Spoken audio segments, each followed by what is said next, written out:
Join us today as we visit Susan Ronan here in San Diego.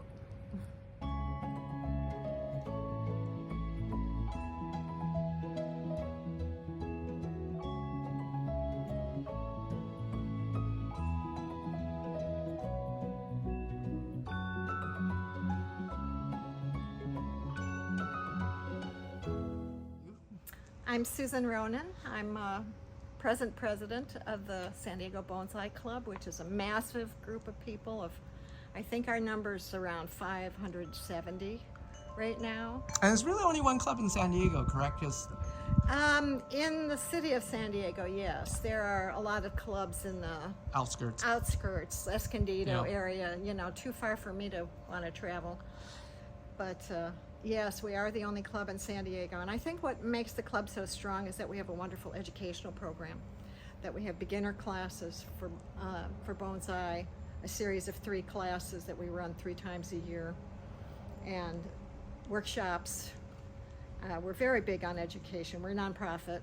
And of course, you guys got your 2 shows, one in fall and one in spring. That really helps. Yes. And then, how do you get to bonsai, by the way? Well, my background is actually my degree is in interior design, but I've always loved to garden and happened to have a studio in Spanish Village Art Center in Balboa Park for 28 years. And during that time, every once in a while, I'd take a break from the studio, especially if the work wasn't going well. Needed to put it down and walk away. And I happened to wander into a San Diego Bonsai Club spring show, and I felt like a pointer dog. I was like, oh, I can do this. And that's how it started. I bought a tree at the show from Cindy Reed, and she offered me a free first lesson. So I went over and spent a little time with Cindy, and then just knew right away that it was something I really wanted to pursue. So applied for the grant program to be a teacher for the club, the Mas Takanashi grant. And the rest is history. I've taught several of the beginner classes and just really enjoy the club. The people are wonderful. The environment's very stimulating. There's a lot of exchange of information and ideas and material. So that's how I got started. How long ago was that? I believe I'm in my 10th year. Oh, so you're still pretty young in this grid. I am still a newbie. Yeah, and I still do have beginner tragedies. Well, I think it's part of the hobby. I think it's learning about the plants and then really how to manipulate those plants correctly. Well, I have a table over behind the counter that I don't have to look at all the time, but that's where I put the carcasses. Oh. And I keep them for a while to remind me to be humble. Do you have a favorite tree?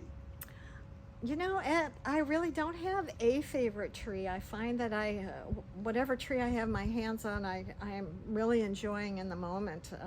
I like them all. If I didn't like them, I'd probably send them down the road. But if you had to pick one. Oh, that's evil. I don't know if I can pick one. They all have their own little personalities. I guess one of my favorites is the potato vine, potato bush. That is one of my very early trees. It's very old. It's in a Jim Gremmel pot. And I didn't know who Jim Gremmel was at the time, so I got to learn a little bit about Jim. Met him during his time of activity.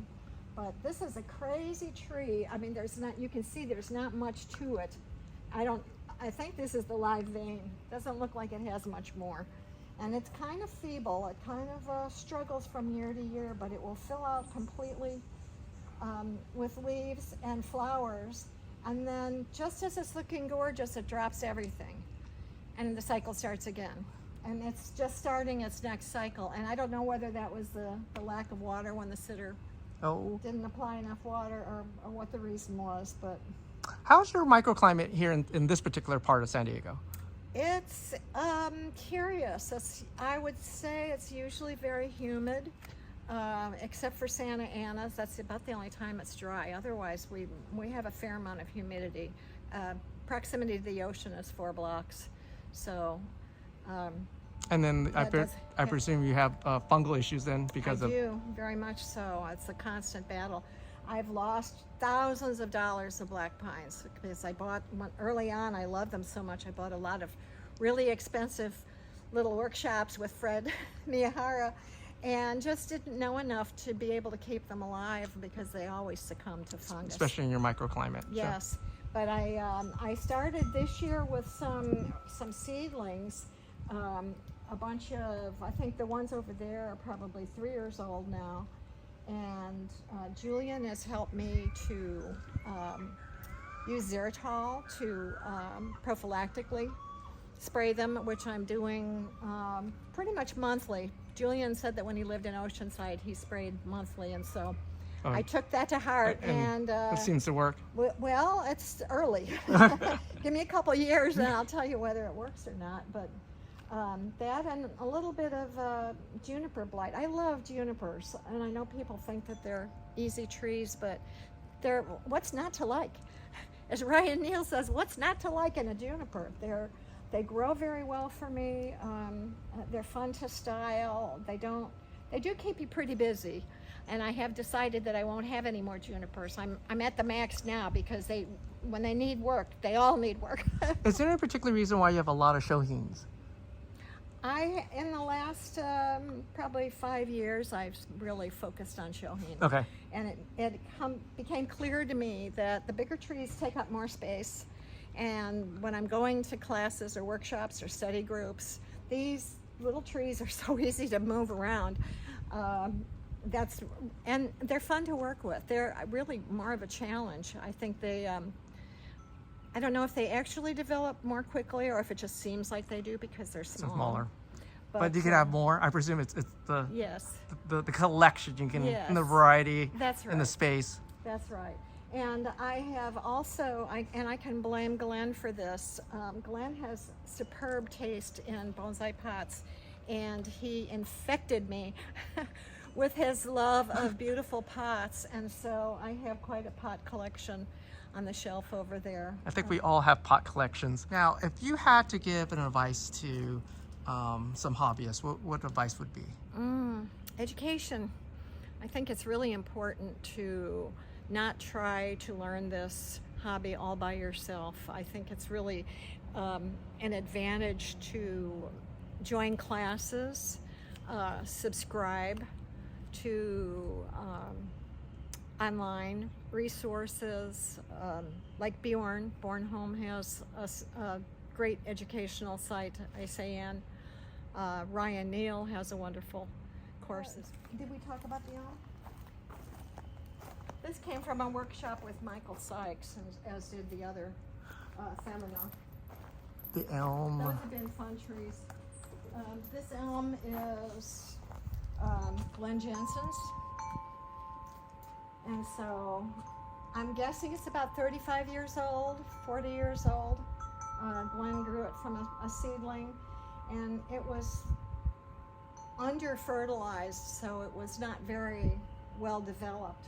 We repotted this together 2 years ago, and after it was repotted, apparently I didn't water it enough and had the tree right down the middle, like you drew a line. This whole side went yellow, and it dropped all its foliage. I thought, oh no, kill it! But elms are pretty tough, so it's coming back. I haven't trimmed it very much because I just want it to regain its health, and then I'll do some trimming on it probably, I don't know. I think once it's probably January or so, once it loses all its foliage, or I have to remove the foliage. I usually have to take it off on this tree. It doesn't lose it all on its own. But yeah, since I have such an affection for the artist, it's your favorite, really is. It is one of my favorites. Yes. Awesome. And like this poor little pine tree came from the estate of Ted Schwartz. He was actually still living, but was at the end of his time on Earth. And this little tree has struggled. And this spring, when the needles came out, they were lime green. So I talked to the expert, Fred. I hope you guys liked the video. If you guys have any comments or things for Susan, put that right below. Other than that, like and subscribe, and thank you, everybody. Bye.